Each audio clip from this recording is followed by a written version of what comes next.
Guys, I'm actually shaking. Is it okay if I bring my spotter up here with me? Come on, Daniel.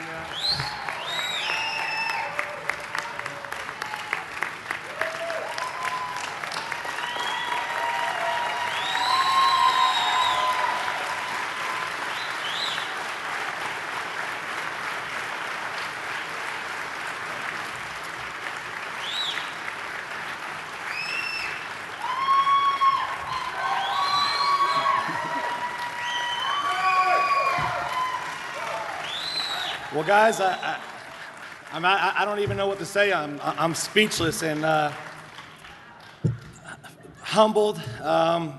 Listen, this is a leadership award, and I'll be the first to admit I still got a lot of growing as a leader, and I don't think that any of us go out there and just decide to become a leader. I think it's something that happens to you because things happen in your life and you can't control. And I want to first of all thank my fiancee Danielle, because without her helping me, I couldn't be out on the road 25, 26, 27 nights a week out building my business. I want to thank her for helping. This is a team effort, and sometimes she doesn't get recognized.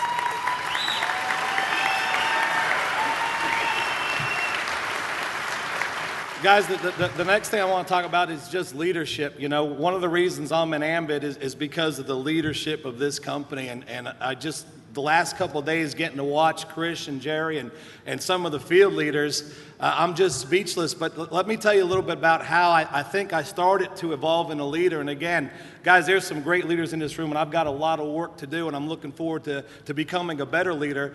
But back in 1996, I got involved in my first network marketing company. And guys, you hear my story, I was ignorance on fire. We had no clue what we were doing. And 60 days in, the person whose fourth, fifth, sixth level that I fell on, my upline, what would be equivalent to SC, EC, and NC, they decided to go do another business. Now, I had just been in that business for 60 days, and I had about 50 people in my organization, and most of them were friends and family. So I had a decision to make.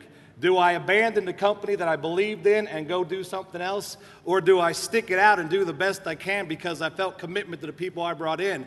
Well, guys, I stuck it out, and boy, we did a lot of things wrong, and we made a lot of mistakes. But it's funny how God blesses you if you go out there and work hard and stay committed. And about a year into that business, I had the honor of picking up somebody at the airport who I had no idea who he was. I got a call late at night on a Friday night, and somebody asked me, can you go to LaGuardia Airport and pick this guy up? He needs a ride. He's doing a training tomorrow. And guys, if I would have known what that ride would turn into, I would have jumped at it. But I kind of hemmed and hawed a little bit because it was a Friday night. I was about an hour east of New York City, and you know what kind of traffic it is. Well, guys, I went to the airport, and I picked up Ron McClure. And guys, in my opinion, that's when I started to evolve in a leader. And let me tell you about Brian. We got to talk that night. I was not part of his team. And I probably spent about 5 hours with him that night eating and talking and eating and talking. And we built the friendship over that night. And I started calling him. I used to feel so guilty because I wasn't part of his organization. And he would take 2 or 3 hours at a clip and let me ask questions. How do I do this? How do I do that? How do I do this? And guys, I heard Brian say time and time again, before you can become a great leader, you need to become a great follower.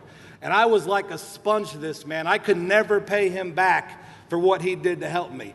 Well, guys, first of all, I want to thank my big brother, the big brother I never had, one of my best friends in the world. And Brian, I promise you, if it wasn't for you and Betsy and your family, I would never be up here. So I want to tell you guys, I love you guys.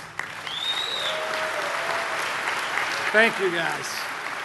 Second thing I want to talk about is Chris Chambliss, because guys, I promise you, if it wasn't Chris Chambliss, I wouldn't be here. Brian had a commitment to Chris, and he believed in Chris, and he got me to come down here and meet Chris. And I knew Chris a little bit, but when I saw Chris and how committed he was and how big his heart was, I wanted to be part of this. And what I'll tell you reps out here, I believe that he wants this for you sometimes more than you do yourself. He works tirelessly, so I want to thank Chris and I want to thank Leslie. I also want to thank Jerry and the Thompson family and Jerry and Peggy. I mean, guys, 55 years of marriage is incredible to me. Guys, let's hear it for them. Quick story about Jerry Thompson, guys. 2 quick stories, actually. You know, what attracted me to Jerry about this business is he's humble. Guys, how many humble billionaires do you know? I remember the first time that Jerry came up to Yonkers, I was in the business 60 days. And we were doing a big get-together up in Yonkers in December of 2007, and it was about 5:45, and my phone rang, and it was a 214 area code. And I'm thinking, who is this? And I said, hello. He says, Ray, this is Jerry Thompson. I said, hey, Jerry, how are you? We're excited to have you tonight. He said, well, I just landed at LaGuardia Airport. We're going to be there in about 45 minutes. I wanted to see what time the meeting started out. I said, Jerry, it starts at 7:30. And he says to me, Ray, just so you know, I don't have to speak tonight. Did you guys hear that? He's the co-founder of the company, and he's telling me I don't need to speak tonight. I said, man, I'm with the right company. Guys, a second story about Jerry, and I'll make it quick. You know, these guys have done an incredible job with these 5-star trips.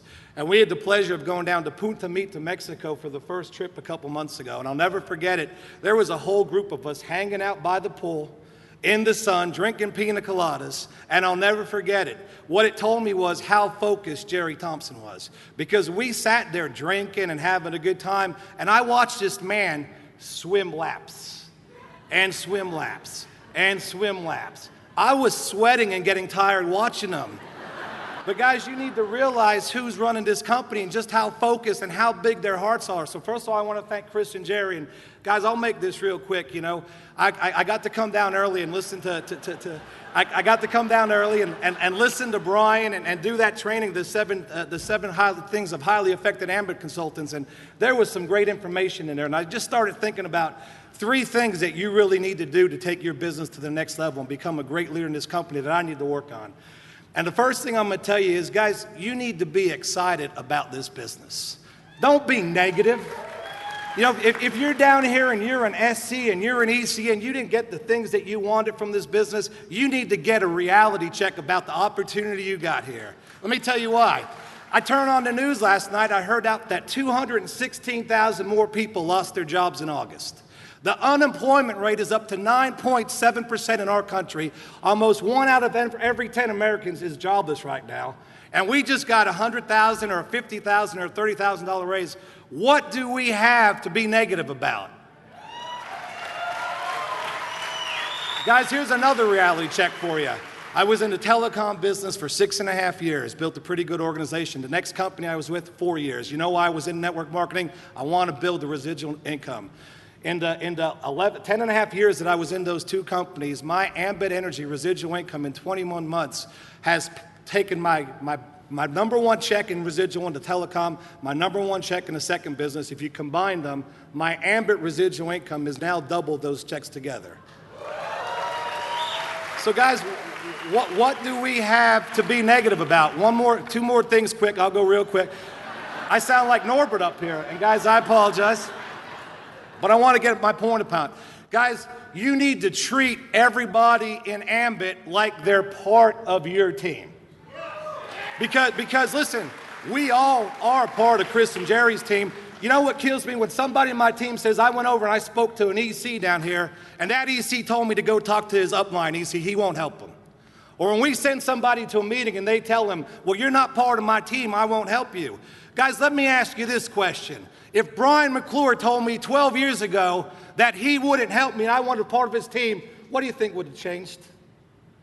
You never know in future endeavors when somebody's going to be special to you and give you that opportunity to work with people. Guys, if we're going to build this to $1 billion company, a $2 billion company, we need to quit saying you're not on my team, and we need to help everybody like they're our own.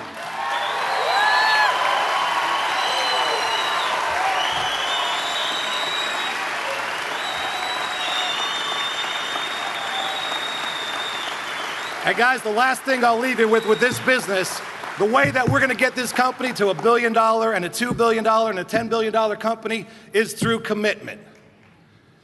We've got a couple down here that's been married 55 years. Do you think they've ever had any tough times? And what did they do? They get it fixed and they move forward and they commit it. See, one of the biggest problems that I see going on with Ambit Energy is soon as something goes a little wrong, we start finding something else to focus on. Guys, if you're going to build a big organization, when things go wrong, you know what you need to do? You know what I do when I'm unhappy?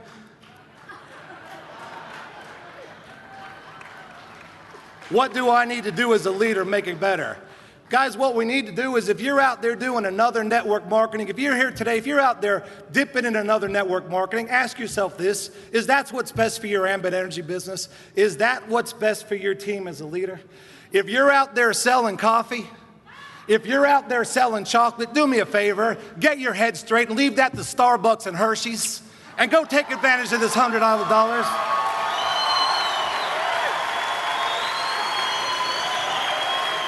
Because here's what I'm going to tell you guys.